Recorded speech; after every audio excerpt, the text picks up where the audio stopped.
Hey y'all, welcome back to Pure South Pastures. It's good to have you with me today. Out here moving the cows, so I thought I'd do a quick update. Had a lot of things happen this week, some good, some bad. The reality is out here on the farm, there's some days that you get to deal with stuff that just isn't fun. So had to do some of that this week, and I'll fill you in on that, but also just grazing cattle. I love it.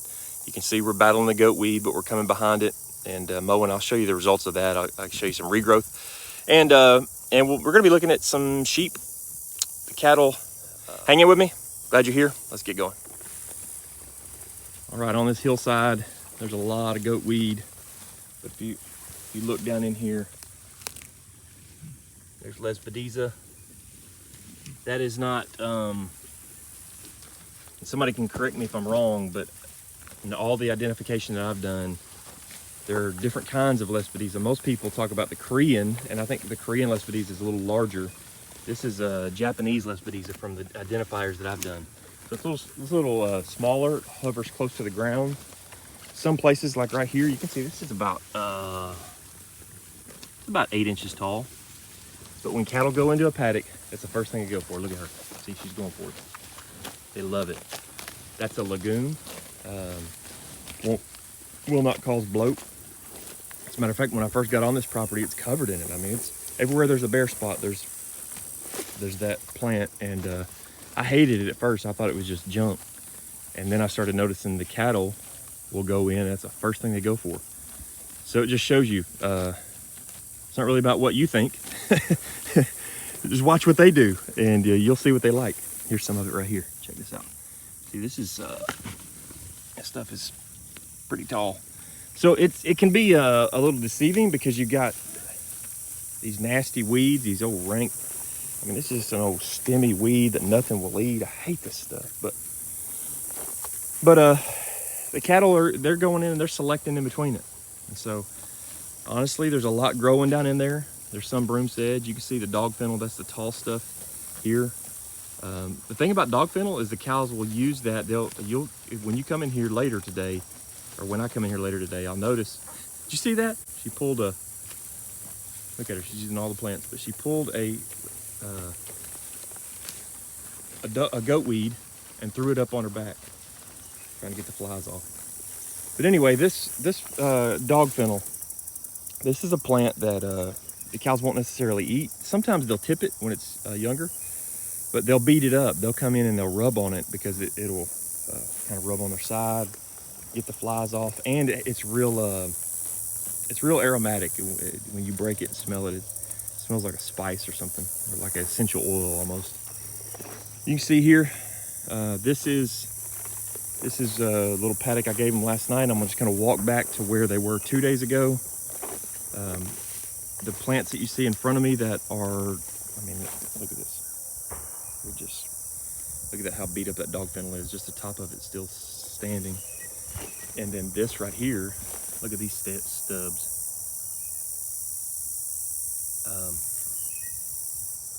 Those are just, I mean, that's, sorry, I got a text message. I'm trying to talk on here and read what this person's texting me at the same time. So this is ragweed. Get my thoughts together here. So they're tearing the ragweed up, and these right here are just briars or blackberry. So I'm gonna have to come in here. I'll probably, mowing it just makes it mad. So I will probably come in here and after the cattle, I'll mow it down, and next year I'll come in and, because this will be rested next year. We won't be grazing it. So then I'll come in and probably hit it with maybe some crossbow or something. But look at this paddock. This is crazy. Of course, this is coming back to shade, so it gets the most pressure. But I want you to see this. All this paddock was as tall as this right here, and this is up to my chest. I'm 6'1", and this stuff is up to my chest. That stuff right there is up to my face. Thought this was cool too. These are, there's some persimmon trees right here. All along this creek bottom, you're gonna find persimmon trees. And so these are persimmon saplings. And look, they have just taken all the leaves they can reach, all of them off those. Just a few leaves on the top of this one. And look right here. How cool is that? That's awesome. So, yeah, pretty cool. Pretty cool. And they just laid this down, ate so much of it. You can kind of see they were here 2 days ago. Yesterday they were up by those briars. You can see the line. There's a line right there that you can see. And then, yeah, today they're up on the hillside. I might move them again. I gave them a pretty big piece this morning. We've gone nonstop for, I can't tell you how many weeks without a break between work and the farm. It's just been no rest, and that's not healthy. I believe in driving hard. I believe in working hard. I believe we're a driven family, but today's gonna be a day of rest, getting our mind on tomorrow and that kind of thing. So give them a little bigger piece today. Let me show you this this regrowth over here. If you're catching some wind, I apologize for the wind noise, but I'm very grateful for it because it was still a little while ago. Bubba, it was, whew. It was getting warm, humid. Check out this regrowth. This is Bahia, mostly Bahia. And look at this. We were here, today's August 24th. We were here July 20th. This is the paddock that I videoed, and the cattle, the first one of these that the cows came into, and it was over their back. So look at this. I mean, this is, it's not, the plant spacing isn't great. That'll get better as we graze.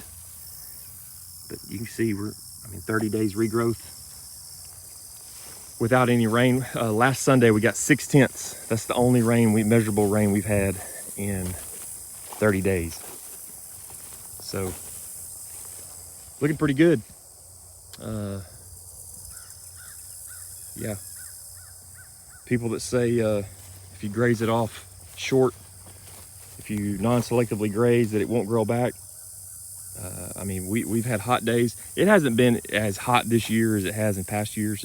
We've had a pretty moderate summertime, but we haven't had a lot of rain, so it's just not true. It's been dry. Get off the fly. It's been dry, and we're getting regrowth, and we still got a lot of grass in front of us and stockpile for the winter. So slowing them down is working. I will come in here after this, after the cows make this pass. I'm working on my tractor. I might show you that today. Actually working on my tractor. And once I get it fixed, I'll come in here and clip this big stuff. I need to do it pretty quick because I don't want to get in on the regrowth, but I've got a cylinder off my tractor because I was had a leak on my front end loader. So I got a guy rebuilding it. Let's check this fence before we go.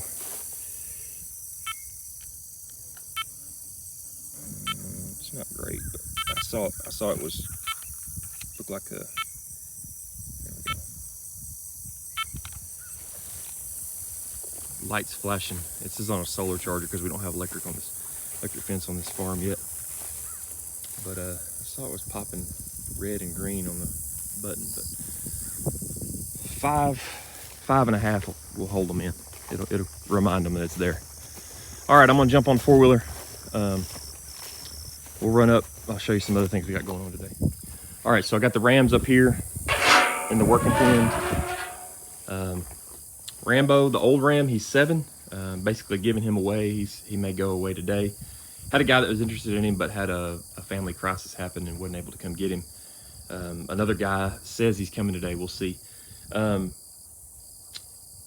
ram lambs, 2 of them are going to the butcher this week, and if I had someone to buy the other one, I may take the 3rd one as well, or I might just get it USDA processed and sell the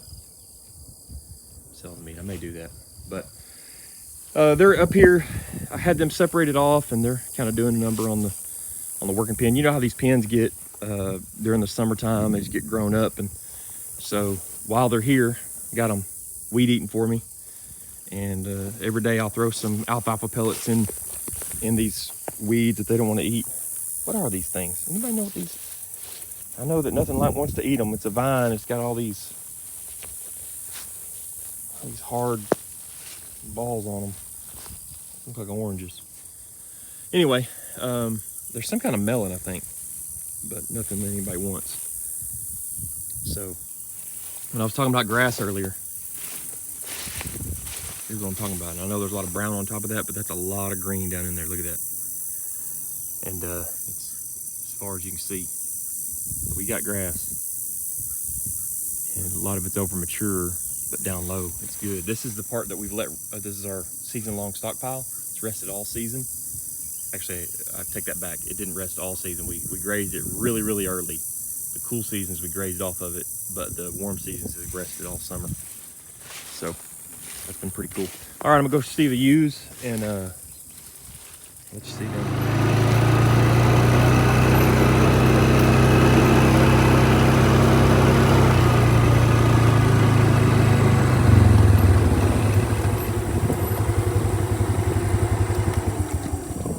Ewe flock. And Knox, come here, buddy. Come here.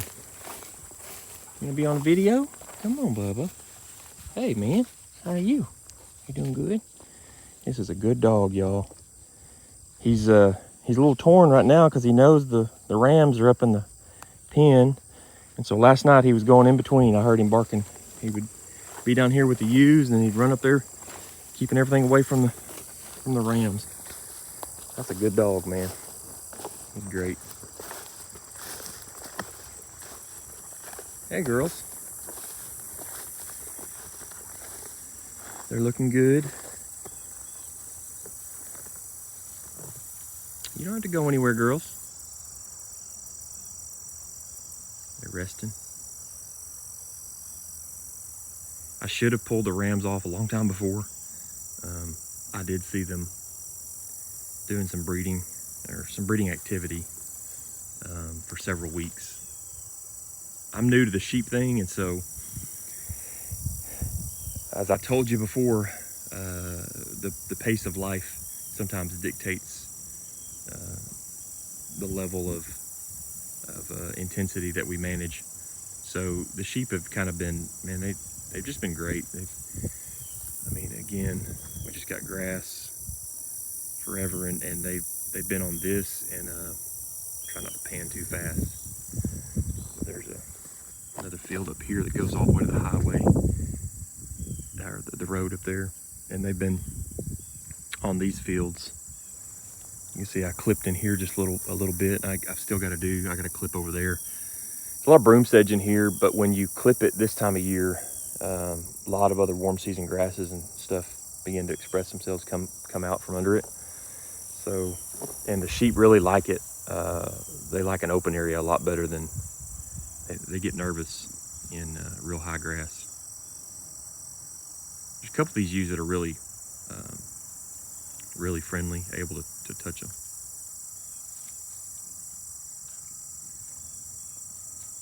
They're just relaxing. Spending some time this morning in the shade, just chilling while it's cool.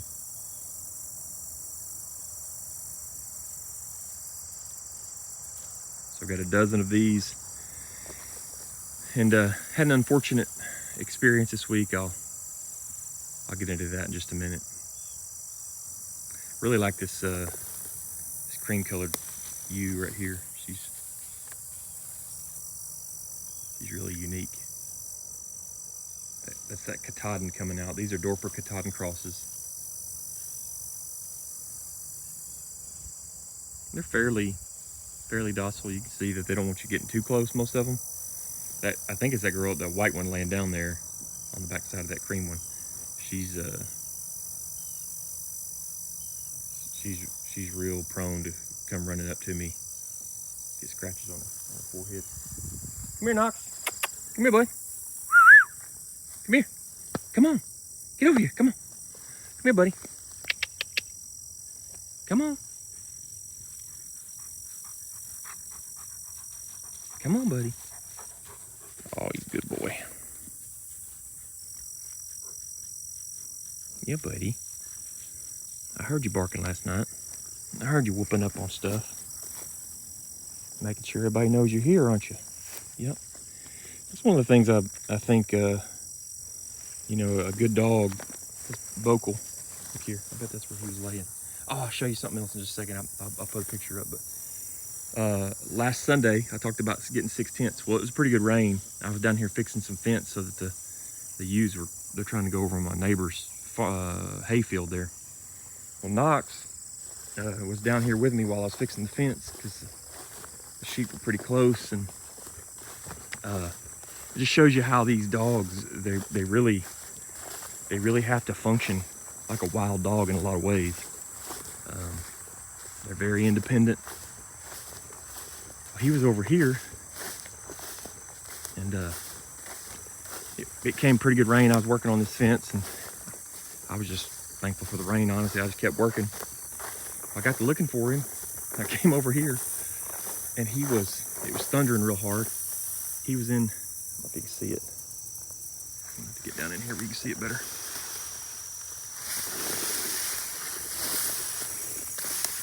He had slipped up in that culvert right there, and he was getting he was getting out of the thunder and the lightning and the rain. So kind of like a wild dog, you know, get up in a hole. And is that right, bud? Ain't that right, buddy? So it's pretty cool. Pretty cool. Come here, bud. Break off this dog kennel right here. Hate that stuff. Hi, bud. He's doing a lot better. He's keeping condition. Let me back up a little bit. He's keeping a lot better condition.